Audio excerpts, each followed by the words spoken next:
मी आज सकाळी मुंबई एअरपोर्टच्या विमानतळाच्या VIP लाउंजमध्ये जयंत पाटील आणि अनिल देसाईंना भेटलो. मग ते पण हेतुपुरस्पर होतं का? माझी भेट झाली तिकडे. भेट झाल्यावर चर्चा होते. गेल्या वर्षभरात शिवसेनेच्या ज्या आमदारांवरती अपात्रतेची याचिका दाखल आहे त्यापैकी एकही मला भेटला नाही का? मला प्रत्येक आठवड्यात अनेक सुनील प्रभू येऊन भेटले आहेत, मला अजय चौधरी येऊन भेटले आहेत, मला अनेक लोक येऊन भेटले आहेत. म्हणजे मी या कोणालाच भेटायचं नाही का? आणि प्रश्न 3 किंवा 5 दिवसाचा नाही आहे. मी आपल्याला सांगितलं माझी बैठक ही 3 जानेवारीसाठी नियोजित होती, परंतु माझी प्रकृती बरोबर नसल्यामुळे ती मला पुढे ढकलायला लागली. मग जर का आज कुठच्या महत्त्वाच्या कारणाने मी मुख्यमंत्र्यांना उपमुख्यमंत्र्यांना कोणाला भेटलो किंवा विधिमंडळातील सदस्यांवर ज्यांच्यावर याचिका चालू आहे त्यांनी जर माझी भेट घेतली काही महत्त्वाच्या कारणासाठी, तर ह्याचा अर्थ मी त्यांना भेटू नये असा होतो का?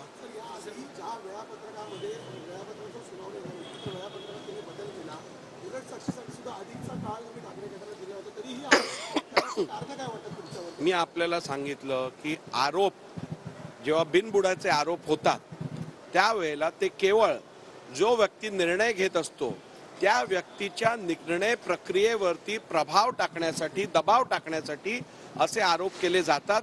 पण आपल्या माध्यमातून राज्याच्या आणि देशाच्या जनतेला मी आश्वासित करू इच्छितो की मी जो निर्णय घेणार आहे तो संविधानाच्या तरतुदीच्या आधारावरती, 1986 चे जे नियम आहेत त्याच्या आधारावरती आणि विधिमंडळाचे जे पायंडे आहेत, जे प्रथा परंपरा आहेत त्या सर्वांचा विचार करून अत्यंत लीगली सस्टेनेबल निर्णय मी घेईन ज्यातून या राज्याच्या जनतेला न्याय मिळेल. उद्याचा निर्णय देणार आहे तो कशा स्वरूपाचा असेल सर? सुनील केदार यांच्या शिक्षेला स्थगिती देण्यात आलेली आहे, त्यामुळे त्यांची जी रद्द झालेली आमदारकी होती ती पुन्हा आता बहाल करण्यात येईल का?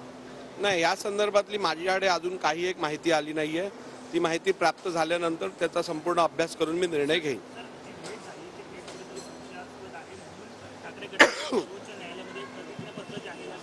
मग माझी सकाळची भेट जी झाली ती संशयास्पद वाटत नाही का आपल्याला?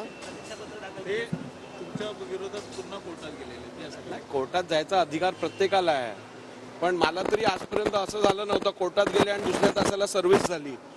म्हणजे सर्व्हिस करून कोर्टात जाऊन काय दबाव पडणार नाही आहे माझ्यावर. माझी बाजू ही अत्यंत मी जे कार्य करत आहे ते अत्यंत कायदेशीररित्या योग्य आहे. कुठेही कायद्याच्या तरतुदींची मोडतोड झालेली नाही आहे आणि निश्चितपणे माझा निर्णय हा कायद्याला धरूनच असेल. निकाल हा निश्चितपणे आपण दिलेला वेळ मर्यादेतच घेऊ. संध्याकाळी 4 वाजता की दुपारी 12 वाजता? त्या संदर्भात आता मी कार्यालयात गेल्यानंतर निर्णय घेईन. सर, हिंदी में जानना चाहेंगे जिस प्रकार